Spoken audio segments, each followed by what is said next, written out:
Hello day student, स्वागत करता हूं आप सभी का अपना ही YouTube channel basic with 10th-12th में। प्यारे बच्चे, आज मैं क्लास 11th का केमिस्ट्री का 100% ओरिजिनल क्वेश्चन पेपर लेके आ गया हूं, जो आपके एग्जाम में 23 दिसंबर को हूबहू ये क्वेश्चन पेपर पूछा जाएगा। प्यारे बच्चे, मेरे यूट्यूब चैनल पर नए हो तो चैनल को सब्सक्राइब कर लीजिए और बेल आइकन का घंटे ऑल प्रेस कीजिए। वीडियो को लाइक शेयर कमेंट जरूर कीजिए। प्यारे बच्चे, मेरे व्हाट्सएप ग्रुप से ऐड नहीं हुआ तो मेरा व्हाट्सएप नंबर है 9262838329 पर नाम लेकर मैसेज कीजिए। आप सारे बच्चों को व्हाट्सएप ग्रुप में ऐड कर लेंगे और फिर आपको व्हाट्सएप ग्रुप में मिल जाएगा।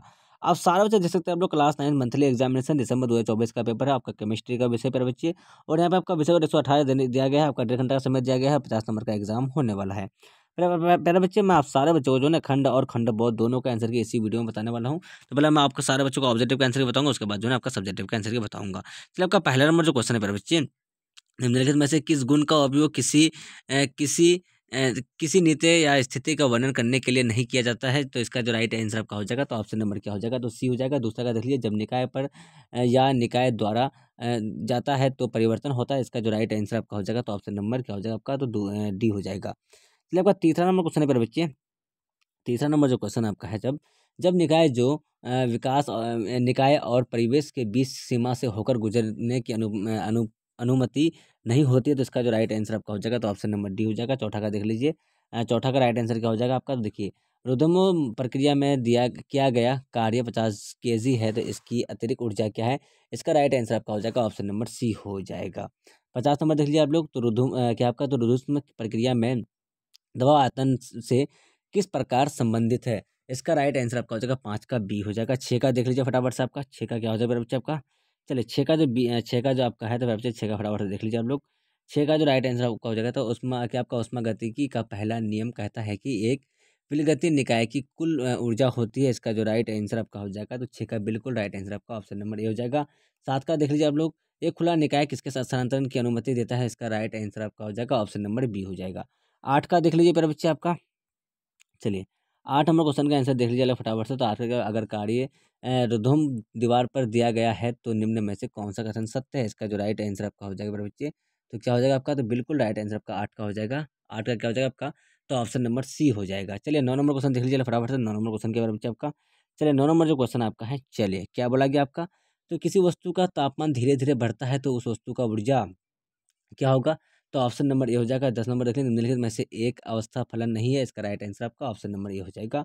11 नंबर, निम्नलिखित में से कौन सी अवस्था फलन निकाय पर विस्तृत है गुण है? तो इसका राइट आंसर आपका ऑप्शन नंबर बी हो जाएगा। चलिए, अब चलते हैं हम नेक्स्ट क्वेश्चन के बारे में बच्चे। नेक्स्ट क्वेश्चन क्या आपका? चलिए, फटाफट से देख लीजिए आप लोग। 12 नंबर, वह गुण निकाय निकाय उपस्थित द्रव्य की मात्रा का आकार का नहीं करते हैं कहलाते हैं।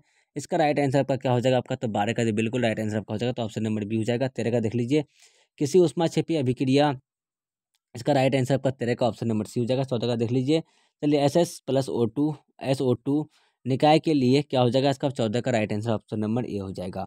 15 का देख लीजिए फटाफट से आपका। 15 का जो राइट आंसर आपका हो जाएगा बच्चे, 15 का क्या बोला गया आपका? चलिए, 15 में आपका तो CaCO3 CaO प्लस CO2 के लिए 977 डिग्री सेल्सियस बराबर से 74 kg मोल है। तो क्या हो जाएगा आपका? ये फोर। तो बच्चे, इसका जो राइट आंसर आपका हो जाएगा 15 का ऑप्शन नंबर सी हो जाएगा। चलिए, हम लोग चलते हैं अब 16 नंबर क्वेश्चन की ओर। 16 नंबर का आंसर नोट कर लीजिए बच्चे। चलिए, निम्नलिखित में से कौन सा सही है? इसका राइट आंसर आपका हो जाएगा, ऑप्शन नंबर डी हो जाएगा। 17 का देख लीजिए। 17 का आपका, यदि जी ऋणात्मक जीरो से बड़ा जीरो है तब प्रक्रम है। तो बच्चे, इसका जो राइट आंसर आपका हो जाएगा 17 का ऑप्शन नंबर डी हो जाएगा। 18 का देख लेते हैं फटाफट से। 18 नंबर क्वेश्चन क्या आपका? किसी स्वतः परिवर्तित प्रक्रिया के लिए क्या हो जाएगा आपका? 18 का ऑप्शन नंबर डी हो जाएगा। 19 का देख लीजिए, एर्दोम उत्क्रमणीय प्रक्रिया के एंट्रोपी है। इसका right answer option number C हो जाएगा। 20 नंबर, 283 के पर बर्फ पिघलने की प्रक्रिया के लिए जी का चिन्ह क्या है? इसका राइट आंसर आपका 20 का ऑप्शन नंबर सी हो जाएगा। चलते हैं हम लोग 21 नंबर क्वेश्चन के बारे में बच्चे। 21 नंबर क्वेश्चन का आंसर देख लिया फटाफट से आप लोग। 21 नंबर का आंसर क्या हो जाएगा आपका? तो 21 नंबर देख लीजिए आप लोग। तो एजी और HCl द्वारा AgCl के अपक्षेपण के लिए इसका राइट आंसर आपका हो जाएगा 21 का ऑप्शन नंबर ये हो जाएगा। 22 का मेरे बच्चे क्या होगा? तो 22 का देख लीजिए फटाफट से आपका। 22 नंबर, निम्नलिखित में से कौन उष्मागति के तीसरे नियम का अपवाद प्रदान करता है? तो 22 का right answer option number D हो जाएगा। 23 का, यदि किसी अभिक्रिया में केवल ठोस और द्रव्य शामिल हो तो निम्न में से कौन क्या हो जाएगा आपका? 23 का ऑप्शन नंबर ए हो जाएगा। 24 का देख लीजिए, द्वारा अगर किसी अभिक्रिया के लिए जीरो है तो 24 का राइट आंसर आपका क्या हो जाएगा, तो ऑप्शन नंबर बी हो जाएगा।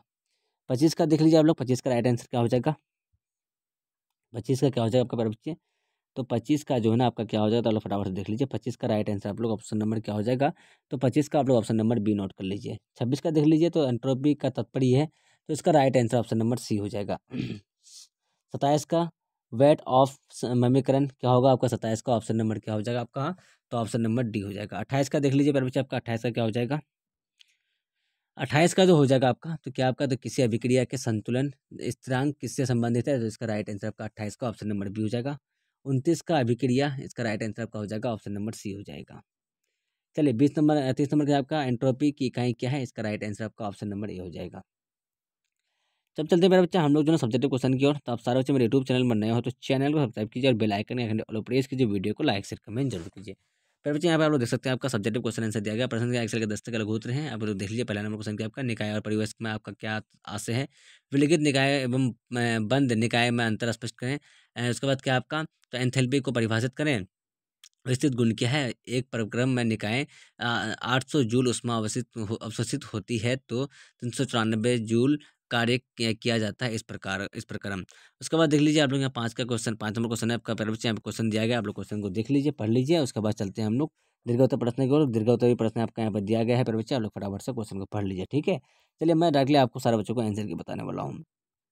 चलिए पहला देखिए निकाय क्या आपका, तो निकाय उस भौतिकी स्पष्टि समष्टि जिसका अध्ययन किया जा रहा है का एक भाग होता है, जबकि असमष्टि का शेष भाग परिवेश कहलाता है कि ही घंटों तक गर्म रहती है।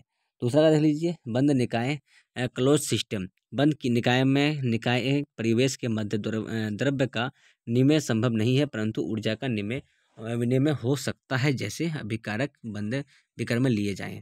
जिनका देख लीजिए एंथैल्पी एक ऊर्जा जैसी संपत्ति या फिर अवस्था फंक्शन है जिसमें ऊर्जा आयाम होते हैं, और इस प्रक्रम जूल या फिर वर्ग अर्ग इकाई में गणना की जाती है। एंथैल्पी एच आंतरिक ऊर्जा ई और दबाव पी के योग के बराबर है, जिसे सिस्टम के आयतन भी से गुना किया जाता है। उसके बाद चौथा का देख लीजिए विस्तीर्ण गुणावे गुण को निकाय में उपस्थित पदार्थ की मात्रा पर निर्भर करते हैं, विस्तीर्ण गुण कहलाते हैं। ये केवल पदार्थ की प्रकृति पर निर्भर करते हैं, तब दाब घनत्व स्थानांतरण पृष्ठ तनाव गलनांक क्वथनांक आदि गुणों के उदाहरण हैं। उसके बाद लिया 5 का आंसर, तो ऊष्मा गतिकी का पहला नियम ऊर्जा के संरक्षण के लिए पुनः कथन है। इसके लिए अनुसार कई पृथक प्रणाली ऊर्जा का ना तो बनाया जा सकता है और ना ही नष्ट किया जा सकता है।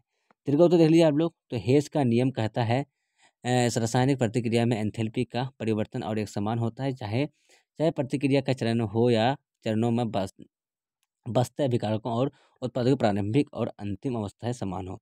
तरह का देख लीजिए आप लोग, तरह का NaCl के विलयन का एंथैल्पी परिवर्तन -2 kg मोल, NaL के विलयन का एंथैल्पी परिवर्तन +2 kg मोल प्लस Na के जलयोजित के एंथैल्पी परिवर्तन बराबर -390 kg मोल प्लस NaCl की जौलक एंथैल्पी -772 मोल। तरह का आंसर देख लीजिए NaCl के विलयन एंथैल्पी परिवर्तन 2 kg, ये तो आपका हो गया ना। 14 का आंसर देख लिया आप लोग, ऊष्माक्षेपी और ऊष्माशोषी अभिक्रिया के लिए एंथैल्पी आरेख का प्रकार है।